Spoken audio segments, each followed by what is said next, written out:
أهلا بيكم في فيلم جديد. وبيبدأ الفيلم بشخص قاعد على كرسي وحاطط رجل على رجل، وقدامه بنت عمالة تقتل في بنت وبتبقى ماتت أصلا، وبيطلب من البنت تفتح بطنها بالخنجر وتطلع منه قلبها. فبتعمل البنت كده، وبيقول لها تحط القلب على طبق وتحطه تحت رجله. وبتفضل تعيط البنت وتصرخ، وبيديها الشخص ده شنطة فلوس، وبيخلي الحارس بتاعه يرميها بره. وبنشوف الشخص ده بيبص على صور أشخاص في تليفونه، وبنعرف إنه غني جدا وعايش في قصر جميل. وبنروح لشخص وبيصحى من النوم واسمه كاسبر، وبيشوف نفسه في مكان غريب، وبيشوف جوابه وبيبقى مشروح فيه القواعد. وبيفتكر انه تعاقد مع برنامج تحديات، وده علشان يكسب 5 مليون دولار.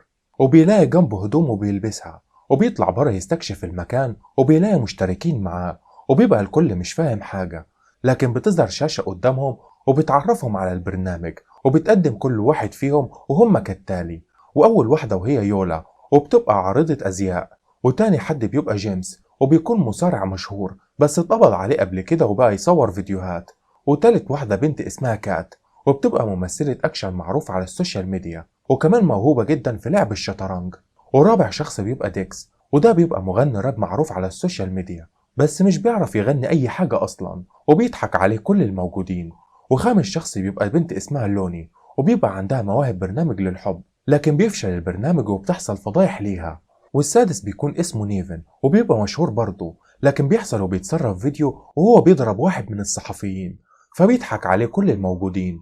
وسابع شخص أكسيمينا، واللي بيبقى مشهور علشان بيتكلم على فضايح المشاهير، واللي منهم لوني وكاسبر. وآخر شخص بطلنا كاسبر، واللي بيبقى متجوز شخصية مشهورة، وبيبقى عملوا برنامج سوا بس انفصلوا عن بعض، وكان ممثل بس فاشل في التمثيل، فبيضحك عليه كل الموجودين. وبكده نكون عرفنا كل المشتركين في المسابقة. وبيظهر على الشاشة دب باندا وبيعرفهم على القواعد، وهي انهم هيخلوا الناس كل شوية تعمل تصويت لكل شخص، واقل تصويت هيخسر لحد ما يفضل شخص واحد، والشخص ده هيكسب 5 مليون دولار. وبيقول لهم ان لو حد حاول يهرب من المكان هيخرج طبعا من المنافسة. وبيقول لهم ان في كاميرات في كل مكان. وبيخش عليهم شخص لابس قناع باندا، وبيبقى موجود للمساعدة لكنه مش بيتكلم. وبعدها بيسيبهم الباندا وبيمشي. وبتبدأ الحفلة وبيبقى الكل عمال يستمتع بوقته، وبتبقى في غرفة بيتكلم كل واحد مع المشاهدين، وده علشان يجمع أكبر عدد ممكن من الأصوات. وبنشوف العالم كله بيتفرج عليهم وبيصوت ليهم الناس. وبنشوف قنوات الأخبار بتتكلم عن البرنامج والمشتركين. وبنرجع تاني للبرنامج، وبيبقى كاسبر ولوني بيتعرفوا على بعض، وبيحكي كل واحد عن حياته المهنية. لكن بيدخل عليهم جيمس، واللي بيبقى خد على المكان بسرعة وبيبقى عايز يشرب معاهم، لكن بتستأذن لوني وبيحاول كاسبر يخلع هو كمان، لكن بيجبره جيمس، فبيضطر كاسبر انه يوافق. وبيقعدوا يتكلموا على ماضي كل واحد فيهم، وجيمس بيقول على حكمة لكاسبر، لكن في الآخر مش بيفهموا كاسبر، فبيقعدوا يتكلموا في أي حاجة وخلاص. وبعد مرور 3 أيام بيجي ميعاد عرض نتيجة التصويت، وبيتجمع الكل وبيظهر ليهم الباندا تاني، وبيعرض الباندا نتيجة التصويت، وأعلى نسبة بيبقى يولا. وبنشوف إن أكسيمينا متضايقة منها، وبنشوف إن في تعادل بين لون وديفن، وبيقول لهم الباندا إنهم هيعملوا تحدي بينهم علشان يحددوا اللي هيكسب. وبيبقى التحدي لعبة الباندياتا، وبيقول لهم الباندا يروحوا المكان التحدي. وبيروح الكل لغرفة العرض، وبيبقى قدامهم مراية كبيرة، وبتظهر ليهم لوني وبيشجعوها، وبتتحمس لوني. وبيجي بعدها الباندا ويقول لها على التحدي، وإنها تحاول تكسر الباندياتا وهتفوز. وبتنزل الباندياتا على شكل باندا، وبيجي بعدها الفريق ويغمي عينيها ويجهزها، لكن بتحصل حاجة غريبة، وبتترفع البندياتة وبينزل مكانها ديفن، وبيدي الفريق للوني مضرب مليان مسامير. وبعدها بتشتغل موسيقى عالية علشان ما تسمعش لوني صوت صراخ ديفن، وبتنزل لوني ضرب فيه لحد ما بيموت. وبيبقى الكل مصدوم من اللي شايفينه، وكل العالم شايف اللي بيحصل. وبيخلص التحدي وبتشيل لوني النضارة، وبتقع من رعب المنظر اللي قدامها، وبتفضل تصرخ بعدها من العياط. وبيقول لهم الباندا ان دي مسابقة البقاء للأقوى، وبيطلع الباندا الشخص اللي كان في أول الفيلم وهو اللي بيتحكم في كل حاجة.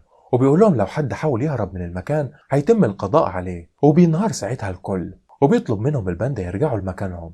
وبينتشر الخبر في العالم الخارجي، وبنشوف الكل مش عارف يعمل ايه. وبيبقى ديكس متعصب وبيحاول انه يهرب، وبيكسر الشباك علشان يهرب، لكنه بيطلع فخ ومش بيعرف يهرب. وبيجي بعدها فريق الباندا، وبيقول الباندا انه هيستبعد ديكس من المسابقة، وبعدها بيضربوا بالنار في رجله وبياخدوا الفريق.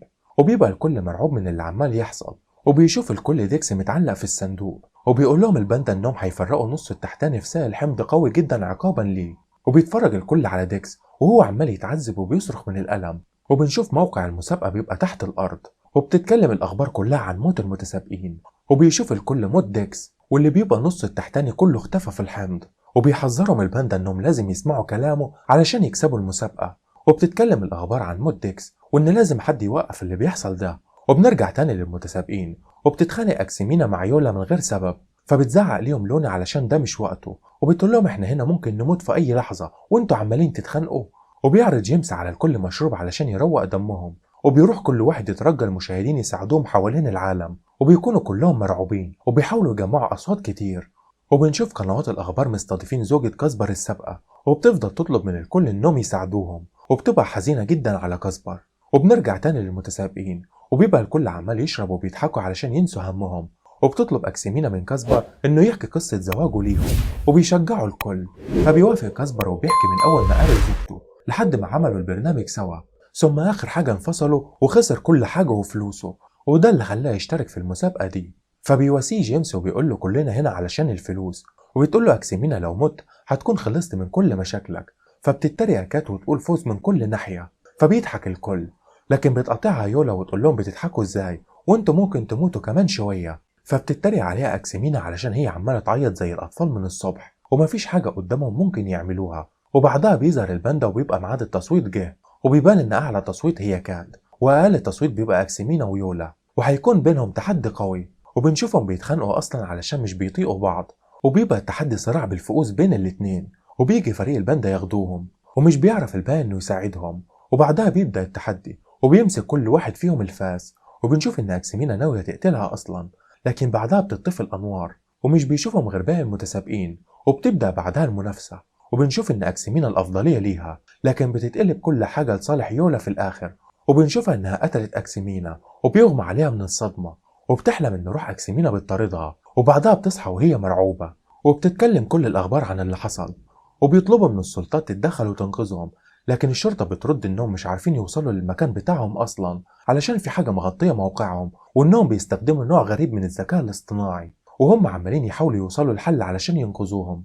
وبنرجع تاني لكاسبر اللي بيصحى على صوت جاي من بره، وبيلاقي جيمس مغمى عليه من الشرب وبيكون مرمى على الأرض، وبيلاقي يولا سكرانة وعمالة تعيط، فبياخدها لسريره، وبتحاول يولا تتكلم معاه، لكن كاسبر بيرفضها، وبيهجم عليه جيمس علشان بيبقى فاكر إنه بيحاول يستغلها، وبيرميه بعيد وبيحذره يقرب منها وبيمشي.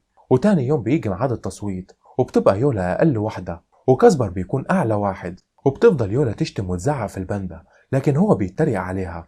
وبيبقى التحدي بتاعها عبارة عن بطاقات متشابهة ولازم تجمعهم كلهم قبل ما الوقت يخلص، وبنشوف إن البطاقات كلها بتبقى صور ليها. وبعد كده بيخلص الوقت، وبيديها فرصة على العجلة دورة عليها 3 خيارات، الأول تبدل مع حد تاني وتكسب التحدي، وباقي الخيارات كلها موت ومش محتاج إن أشرحها. وبتروح يولا تلف العجلة، وبيبقى الكل مرعوب سواء المشاهدين أو حتى المتسابقين، لكن يولا حظها بيكون وحش وبيجي السهم على أسوأ طريقة موت وهي الشد بالحبل، لكن بتهجم يولا على واحد من الحراس وبتقتله بأسنانها، وبيضربها بسرعة الحارس التاني وبيغمى عليها، وبتصحى وبتلاقي نفسها مربوطة بالحبال، وبيبقى الباندا معجب بيها علشان قدرت إنها تقتل الراجل بتاعه بأسنانها. وبتبدأ الحبال تتشد وبتصرخ يولا، وبيكون كل اللي واقفين مرعوبين ومش عارفين يساعدوها، وأكتر واحد زعلان بيبقى جيمس علشان هي تبقى حبيبته. وبعدها بتموت يولا موتة شنيعة قدام كل أصحابها والمشاهدين، وبيرجع الكل لمكانه تاني، وبيجي ليهم الباندا وبيسيب ليهم صندوق هدية، وبيبقى جواه ظرف لكل واحد فيهم، وبيطلع صور لعائلاتهم ما عدا كاسبر اللي بيبقى عيلته ماتت من زمان ومش بيلاقي صور ليهم، فبيجيب ليه صورته مع زوجته السابقة. فبيتضايق كاسبر جدا وبيروح يقعد لوحده وبيفتكر عيلته ويوم الحادثة. وبعدها بتيجي لوني تقعد معاه وتواسيه، وبتقول له ان المهم دلوقتي نركز على المسابقة، وبتقول له مش انت لوحدك اللي عندك مشاكل، وبتحكي له عن الماضي بتاعها، وبعدين بتسيبه وبتمشي. وبنشوف في الأخبار زوجة كاسبر السابقة وهي بتعترف إنها لسه بتحبه، لكن هما انفصلوا علشان كاسبر كان عايز أطفال وهي كانت عايزة شغلها وما كانتش فاضية. وبنرجع للمتسابقين وبيبقى ميعاد التصويت جه، وأعلى حد بيبقى كاسبر وأقل حد في التصويت بيكون جيمس. وبيعرض الباندا فيديو لما ضرب جيمس كاسبر، وبيطلع جيمس غلطان فبيعتذر لكاسبر، وبيبقى التحدي بتاع جيمس قتال للموت، وبيخلي الجمهور يختار واحد من 4 مجانين يبقى خصم ضد جيمس. وبعد مرور الوقت بيختار الجمهور أضخم واحد، وبيخش وبيسيب رسالة لبنته علشان لما تكبر تعرف إن باباها بيحبها. وبعدها بيبدأ التحدي، وبيجي المجنون وبيتفرج العالم كله على القتال، وبينزل الاتنين ضرب في بعض، وبيبقى جيمس هيخسر، لكن بيلحق نفسه في آخر لحظة وبيخلص على الشخص ده بطلوع الروح، وطبعا بيفرح الكل. لكن بيجي الباندا ويقول له انت كده قتلت واحد بس فاضل لك 3، وبنكتشف ان الباندا ضحك عليهم. وبيبص جيمس لكاسبر وبيقول له الحكمة اللي قالها له في أول الفيلم، وبينزل ضرب في كل المجانين، لكن بيكون 3 قدام واحد، فللأسف بيقتلوه في الآخر. وبيبقى الكل مرعوبين وزعلانين على جيمس، وبيقعد كاسبر وبيبقى زعلان على صاحبه. فبيجي بعدها الباندا وبيستفزه وبيسأله كاسبر ليه بيعمل كل ده، فبيرد عليه الباندا علشان لازم يبقى في حد شرير، وكمان انتم موتكم بيجيب السعادة للناس، وكل ما الناس بقت فرحانة هيجيب لهم ناس يموتوا أكتر. وبتيجي لوني وتقول له انت مش هتكسب وهتخسر في يوم، فبيرد عليها الباندا هنشوف، وبيسيبهم وبيمشي. وبيقعد الاتنين يتكلموا مع بعض، وبيكون واضح انهم وقعوا في حب بعض. وبتبقى كات لوحدها في المسبح، وتاني يوم بيجي ميعاد التصويت وبتخسر كات، وبيبقى التحدي بتاعها الشطرنج.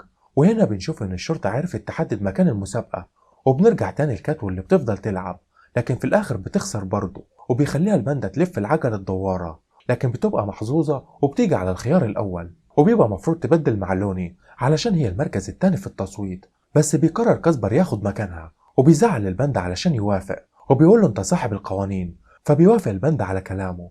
وبتفضل لوني تعيط علشان كاسبر ضحى بنفسه علشانها.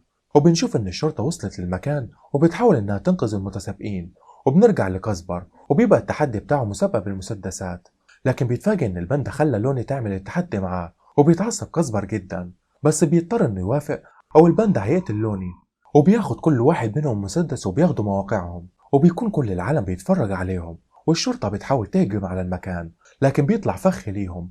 وبيبقى كاسبر ولوني مش عارفين يعملوا ايه ومش عايزين يقتلوا بعض، وبيقرب الوقت انه يخلص، لكن بتحصل صدمة كبيرة وان الاتنين بينتحروا قدام بعض. وساعتها الباندا بيعلن ان كات هي اللي كسبت، وبتبقى كات مصدومة من اللي حصل، والعالم كله مصدوم حرفيا، وبتتكلم كل الاخبار عن اللي حصل. وبتطلع كات من الغابة ومعاها شنطة الفلوس، وبتهرب من المكان بسرعة، وبتحقق معاها الشرطة، لكن مش بيستفيدوا منها بأي معلومة. وبتبقى كات مش قادرة تتخطى اللي حصل ده. وبنشوف بعدها مقابلة على التلفزيون، وبتكون مع أغنى مبرمج ذكاء اصطناعي في العالم، وبيطلع إن هو الباندا، وبيكون هو الشخص اللي ورا كل حاجة حصلت، وبيطلع يضحك على الكل. وبنروح بعد كده وهو قاعد في القصر بتاعه، وبتخش بنت عليه، وبتبقى هنا الصدمة للكل لأنها بتطلع كات، واللي بتكون شريكته في كل اللي حصل، وبتقول له إن المرة الجاية مش هتكسبني في الشطرنج. وبيخلص الفيلم بتاعنا لحد هنا. ما تنسوش تعملوا لايك للفيديو واشتراك في القناة، وده علشان يوصل لكم أقوى ملخصات الأفلام.